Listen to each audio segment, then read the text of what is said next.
Federation. Have you ever heard of those? What we call the Interstellar Alliance, but there are actually many different kinds of alliances, many different kinds of what you might term federations or associations or alliances. So there is actually more than one. We belong to an alliance that has obviously got members, such as ourselves, interacting with you. There are other alliances that have other members interacting with your world to some degree as well.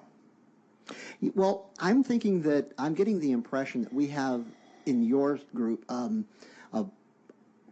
peoples who are trying to raise the consciousness of our humanity here on the planet. Now, are we looking at the same from just about all the others, or are we... There are different agendas for different beings, although a large number of the beings that you are aware of have your interests at heart in terms of helping you become more of yourselves, yes. Oh, I'm very glad to hear that, but I'm kind of worried about the ones that may be out there that don't. But you see, that's the dichotomy.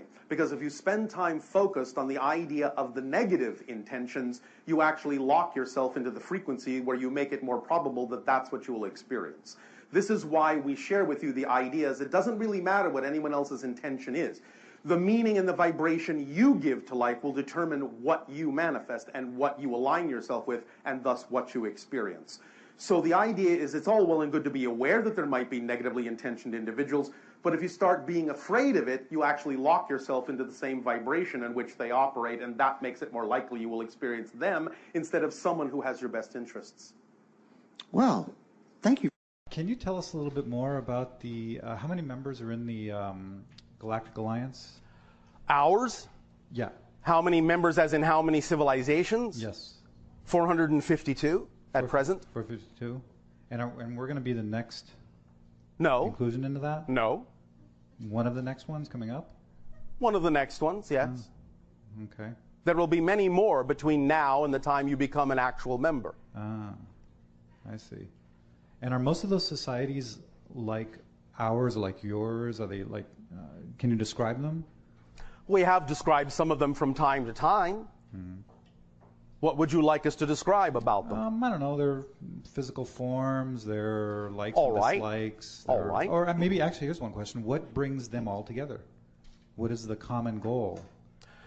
A perspective that all things are one, and a valuation of the differences that reflect to them all the ways that all that is can be. And an understanding of the synchronicity that results from that, and the expansion of awareness that results from interacting with all those other aspects. I like that. So do we. Good. Okay. Now, we are not saying that there are not different levels of understanding and different levels of expression even within the Alliance. There are members that, because they themselves have a relatively unified society, are simply curious to join the Alliance to see what effect it may have on them to do so. And they may have no other motivation than that. But at least in their own context, they are among themselves unified. So it's really a group of people that have self-respect, self-love, and self-understanding that they are the one and the one is them. Yes, and the appreciation of the difference that they are from all the other differences. Okay. And the difference that everyone else is from them. Wow. Now, there are beings, of course, that are somewhat similar to humans, but that's only about 15% of all the beings we have ever encountered. Wow. Most of the ones that are similar to humans in the sense that they have the two arms, the two legs, a head with the two eyes, are actually, for the most part, actually genetically related to you. Or, I'll be more precise, you are genetically related to them.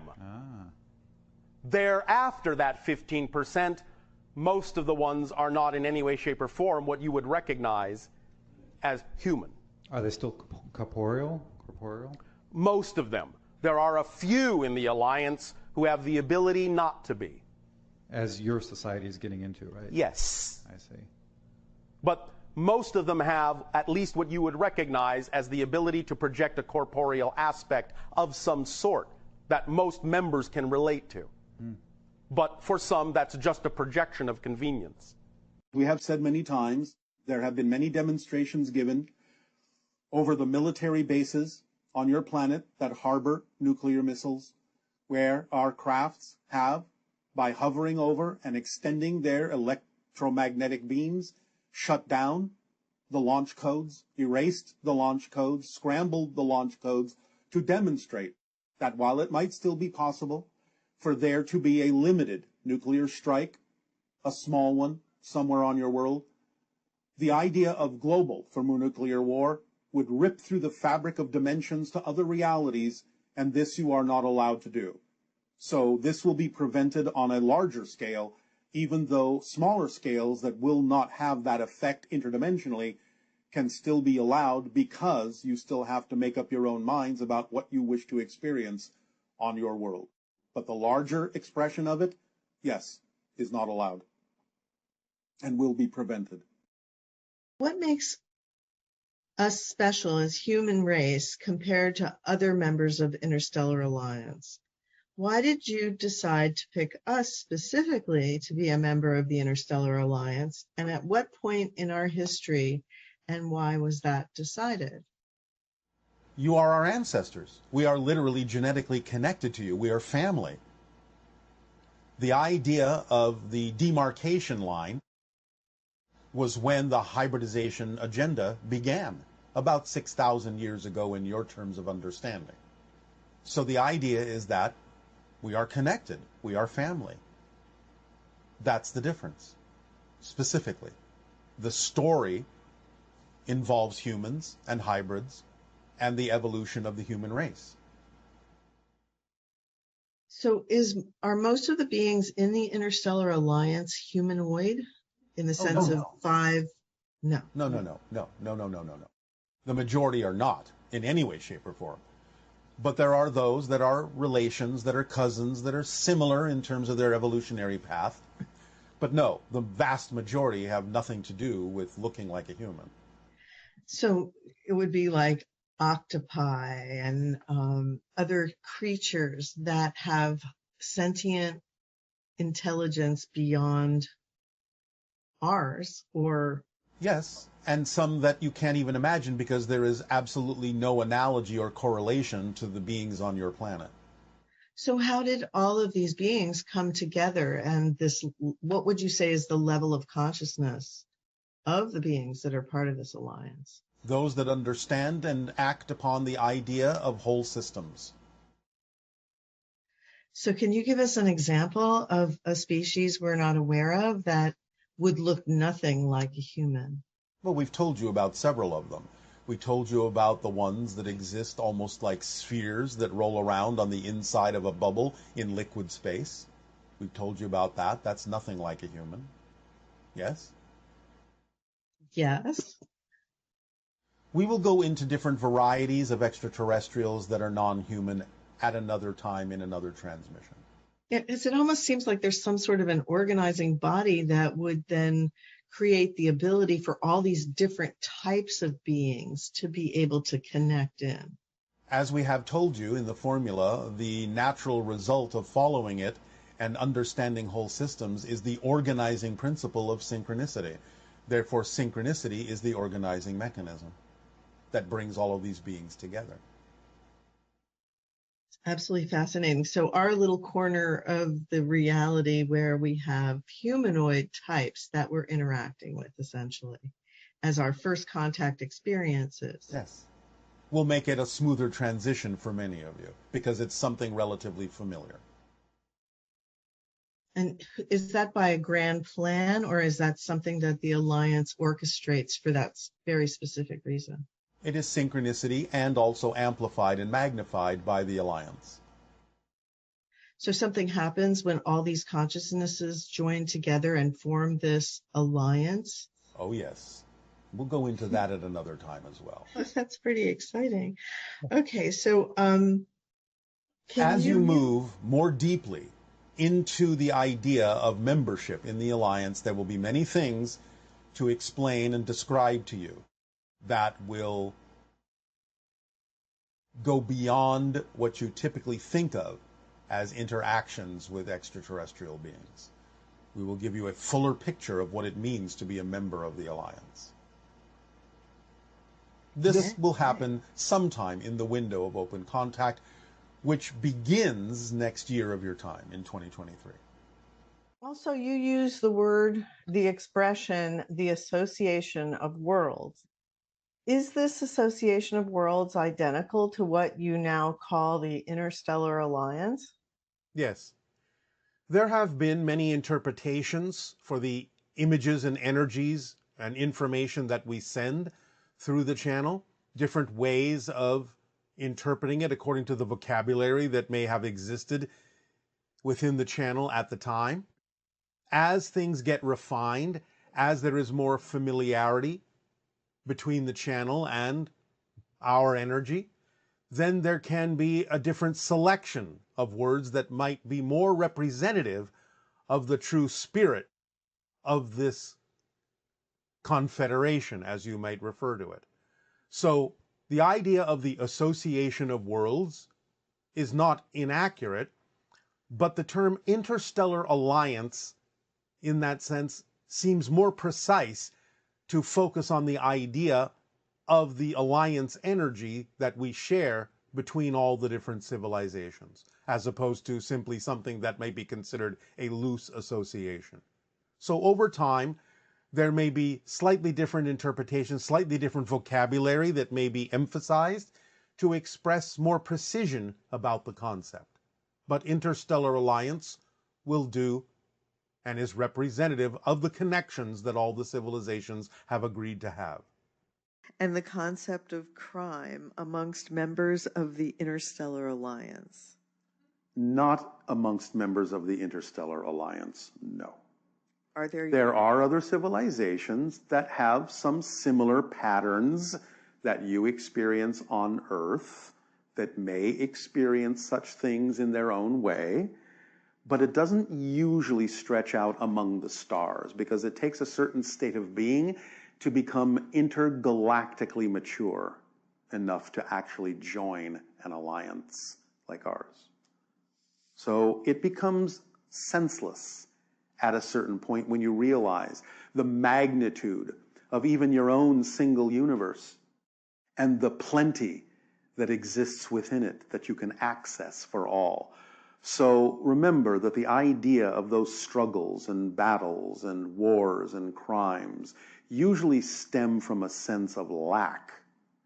But when you come out into the universe, the abundance that's available to you is clear. And therefore, you never receive, once you're out here, any kind of a sense of lack. Only a sense of connection. Only a sense of abundance. It's so interesting, so many of our movies, are focused on this idea of conflict in space. Yes. And that's just because we're still in that predatory stage. Now, such things can exist within a solar system, because that's still your backyard, that's still your territory. And there have, in the ancient Orion days of suppression and oppression among certain kinds of star systems, allowed it to stretch to a few different neighboring stars. But it doesn't really, again, go much further than that. That's actually relatively rare, and the Orion systems issue is relatively unique. When you make agreements with other civilizations in the Alliance to perform services for each other, yes. What are some of the most unique services that you've had to perform for each other? One of the most unique services that we have performed for other civilizations is creating an energy field in our civilization that allows them to create a temporary body in our civilization to experience our civilization temporarily. Thus, then, when they are done with that experience, they simply pop out, retract their consciousness, and the body dissipates back into energy.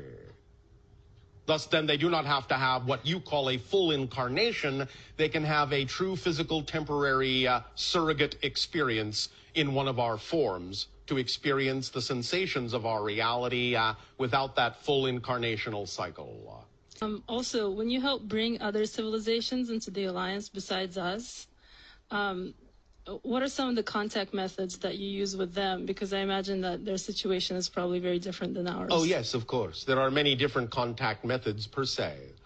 One had to do with the idea of allowing them to appreciate that we understood their musical language. And in that sense, by replicating their musical language, they were willing to communicate. Do you understand? Yes. That was their sole criteria for allowing connection to other civilizations. That you had to comprehend and, in a sense, repeat back or reflect back very specific tonalities in their musical language for them to understand that a true connection existed.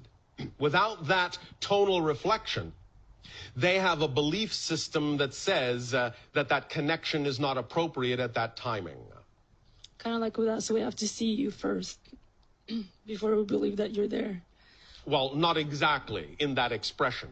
More the idea that we have to understand and experience that there is a piece of us in you before we will know that you know we are all connected. So if you are operating on that level, you will be able to show us that you're operating on that level by reflecting back to us the piece of us that exists within you. And when we see that reflection, we will know that you know we are all connected, and we will feel, in a sense, appropriate in strengthening the connection from that point forward. But without that reflection, they do not allow themselves to form a solid connection to that civilization.